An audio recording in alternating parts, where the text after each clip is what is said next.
সেদিন একটু সকাল সকাল আমার এক জায়গায় যাওয়ার কথা ছিল, আর সকাল থেকেই শুরু হয়েছে ভীষণ বৃষ্টি। তাই ছাতা টাতা নিয়ে আমিও বের হয়ে পড়লাম। আমি এখন রেডি হয়ে গেছি, এখন বের হয়ে যাব। আসসালামু আলাইকুম, সবাই কেমন আছেন? আশা করছি পুরোটা জুড়ে থাকবেন। এই যে আমি বেরিয়ে পড়েছি, কোথায় যাচ্ছি, কেন যাচ্ছি, পুরোটা দেখলেই জানতে পারবেন। আসলে আমাদের মেয়েদের জীবন একটু বেশিই ব্যতিক্রম।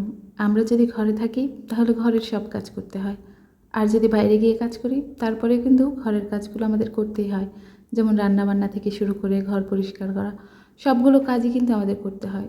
কিন্তু একজন পুরুষ মানুষ বা একজন হাজব্যান্ড যদি হয়, সে কিন্তু অফিসের কাজ করে সে বাসায় এমন ভাব দেখায় যেন সে খুবই ক্লান্ত এবং সে কি জানি বিশ্ব উদ্ধার করে আসছে। যাই হোক, এই কথাটা আমি কোনো খারাপ উদ্দেশ্যে বা নেগেটিভ উদ্দেশ্যে বলি নাই।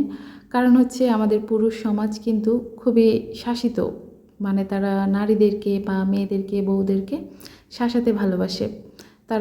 তারা বাইরে গিয়ে কাজ করেছে মানে তারাই কাজ করে একা। একটা ঘরে বা একটা সংসারে যে কত পরিমাণ কাজ থাকে, তারা সেটাকে কাউন্টই করবে না। ঘরের কাজ কোনো কাজই না, মানে যেখানে স্যালারি আসে না সেটা কোনো কাজই না, এটাই তারা মনে করে। এই কথাগুলো আমি বলতাম না, কারণ পারিপার্শ্বিক অনেক কিছু দেখে আসলে এই কথাগুলো আমি বলতে বাধ্য হয়েছি। তার জন্যই বলা, কেউ আসলে নেগেটিভলি নেবেন না বিষয়টা। কিন্তু আসলে সবার এটা বোঝা উচিত যে আমি বাইরে কাজ করতেছি বা আমার ওয়াইফ বাইরে কাজ করতেছে, সে কিন্তু বাইরে থেকে কাজ করে এসেও তার কিন্তু ক্লান্তি নাই, সে ঘরের কাজগুলোও করতে হচ্ছে। বা আমাদের পাশেই একটা প্রাইমারি স্কুল আছে, ওইখানে দেখি যে অনেক ম্যাডাম যায়, তো ম্যাডামদের সাথে আমি মাঝে মধ্যে কথা বলি এবং জানতে পারি যে তারা হচ্ছে সকালবেলা খুব ভোরে ওঠে। যারা হিন্দু তারা তো তাদের কি প্রার্থনা আছে আমি জানি না, সেটা করে পরে রান্নাবান্না করে নিজেদের লাঞ্চ নিয়ে তারপরে আসে।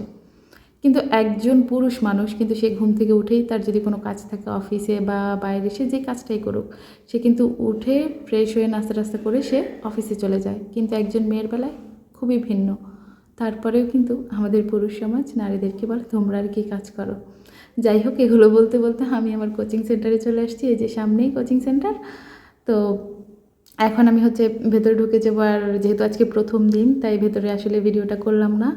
আমার সাথে থাকলে আস্তে আস্তে সবই দেখতে পারবেন, সবই জানতে পারবেন। এবার আমি আমার আগের টপিকে চলে আসি। একজন নারী মানেই কিন্তু একজন মা, একজন গৃহিণী, একজন গৃহপরিচারিকা, একজন রাঁধুনি, একজন চিকিৎসক, এরপরে আরও কত যে ডিগ্রি আছে একজন মায়ের। একজন মায়ের কিন্তু পরিচয়ের শেষ নাই, তার কাজের শেষ নাই।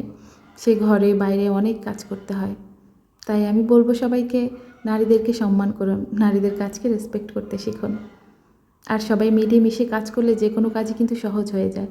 আপনার স্ত্রী যদি বাইরে কাজ করে থাকে তাহলে কিন্তু তাকে একটু সাপোর্ট দেবেন, মেন্টাল সাপোর্ট। যাই হোক, কথা বলতে বলতে আমার ভিডিওটা প্রায় শেষের দিকে, আর আমি কোচিং শেষ করে এখন বাড়ির দিকে রওনা হয়েছি। আচ্ছা বলেন তো, আমার আজকের ভিডিওতে কোনো ক্লু ছিল কিনা? সবাই সুস্থ ও সুন্দর থাকবেন। আল্লাহ হাফেজ।